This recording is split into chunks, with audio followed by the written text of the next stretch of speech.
What a great project this was, and it should have been done many, many years ago. And I tell you what, to get something named after someone in the school corporation is a pretty big deal. First of all, you have to submit an application, which we did, and our fundraising committee of the EVSC Foundation approved it immediately. Then we got the approval of the superintendent, Dr. Smith. He then, of course, got the approval of the school board, and now that's where we are today. So, again, it's not an easy task, but it's something we felt was very, very worthwhile. I met this young man when he was a senior in high school, at Modern Day High School. He was an all-city all-city baseball and basketball player. In fact, he's in the Modern Day High School Hall of Fame for his exploits that he did in both sports. He was an outstanding player. Now let's fast forward to 20 years later, about 1980, when Paul came to Central High School as a teacher and the baseball coach. The school was built in 1972, but for 10 years, this field was dormant. You came to this field, and it was a dust bowl. I mean, there was absolutely no grass anywhere. The kids used their four-wheelers in the outfield whenever it rained, make ruts in the outfield, and Paul just about had a fit. Anybody that knows Paul Gries knows that he wants things to be first class. So immediately, he started, with the help of his booster club, to modernize this field. He put a fence that you see all the way around here. He and the school corporation together put a fence all the way around this whole facility. And that stopped the four-wheelers. He then looked at the scoreboard and said, hey, we've got a metal scoreboard sitting right over here in this corner, and a kid has to go out and hang a 0 or a 1 or a 2 every time every inning occurs. That was ridiculous. So we have a nice electronic scoreboard. He then looked at the dugouts, and he said, all we have is a slab of concrete. 2 benches sitting on each slab of concrete on both visitors and the home side. And he said, that's not going to work. So, Booster Club, with Paul leading the way, built the dugouts. Then he said, look at this concession stand. All we have is a double cola little deal on 2 tires that we pulled in before the season started, and we exited after the season was over. And Paul said, we got to have a concession stand. There's no way. And behind you, with the help of Bob Lindar primarily as our bricklayer, we all pitched in and built that concession stand. That was a Booster Club project. And of course, I could go on and on with this field. It was a dirt infield, and any player here remembers before you started practice, what did you do? You took a bucket and you picked up rocks before practice ever started. And Paul said, that's got to go. So we then installed a grass infield. And then Paul got tired of watering it. So then he said, we got to put in a watering system, which we did. And again, Paul won't take credit for these things because he said it's a lot of people who helped me. But without Paul leading the way, there was no way that we could accomplish any of those things. So that's why we try and get this field named the Paul Gries Field. And what this is today, this is not the dedication ceremony, people. This is the kickoff assembly for the fundraising project. Get this done. Now, it will be named Paul Gries Field.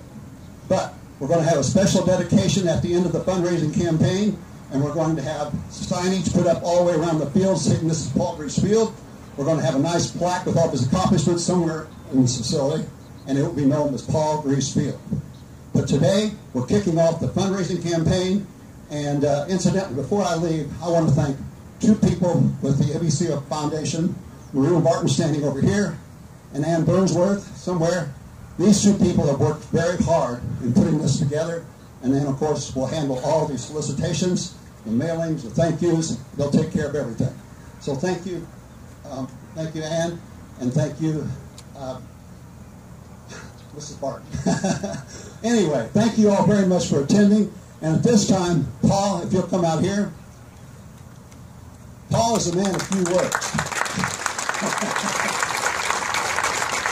So what we're going to do, Paul, in just a few minutes after we have a chance to speak to the crowd, we're going to have you throw out the first pitch here at Paul Gries Field.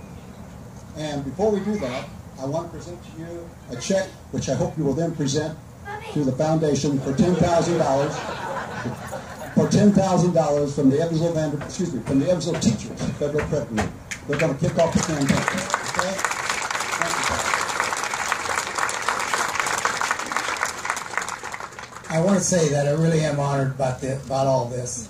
And you know, you never do things while you're coaching or teaching or whatever job you do to get something like this. You do it because you love it and you work hard to make it the best that you can. I'll try to keep this short. 3 things. One is that these people right here, my family members, they've always been supportive of me. And there's nothing more rewarding than to have my family members with me here in sharing this honor. So, to my family, it's just the greatest. I want to pick out 2 people here, Andy Rice and Kenny Wimpy. Kenny Wimpy was my first assistant in 1981, and he helped get this thing started. And it was a big deal because he's so sharp.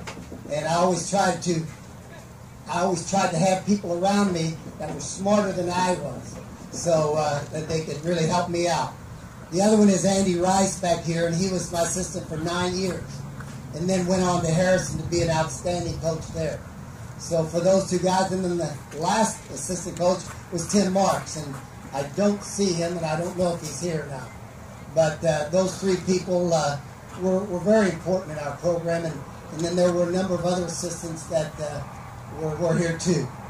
The third thing that I want to say is this, is that I see some of the parents and some of the players that have come out here today, and I told Ed this morning that if I had to critique that article this morning in the paper, I would have changed 1 word. And the word was, he said, he did this. Well, I would change it to we, because it was. And if I start mentioning names, I would leave people out. But I want to tell you something. There were a lot of parents that gave an awful lot to this field and ours. And they did it for the same reason that we all did it. And it was to make this field a very nice field for the kids to play on. And so since I retired in 2001, Jason Engelbrecht, Mike Gady, and I know they take pride in this too. They've added some things, and with this fundraiser, we're hoping to add some more things and just make this one of the best fields ever. So with that, I'm going to say to all the parents, thank you. And when names are put up, the Paul Gries Field or whatever, there could be a lot of other names right under that too. So I want you to know that. To the players today, good luck to you guys. And if you work hard, you'll be successful. And that's what we did. So congratulations to you players, and thank you for my family again. And with that, let's get on with the game, huh? Thank you.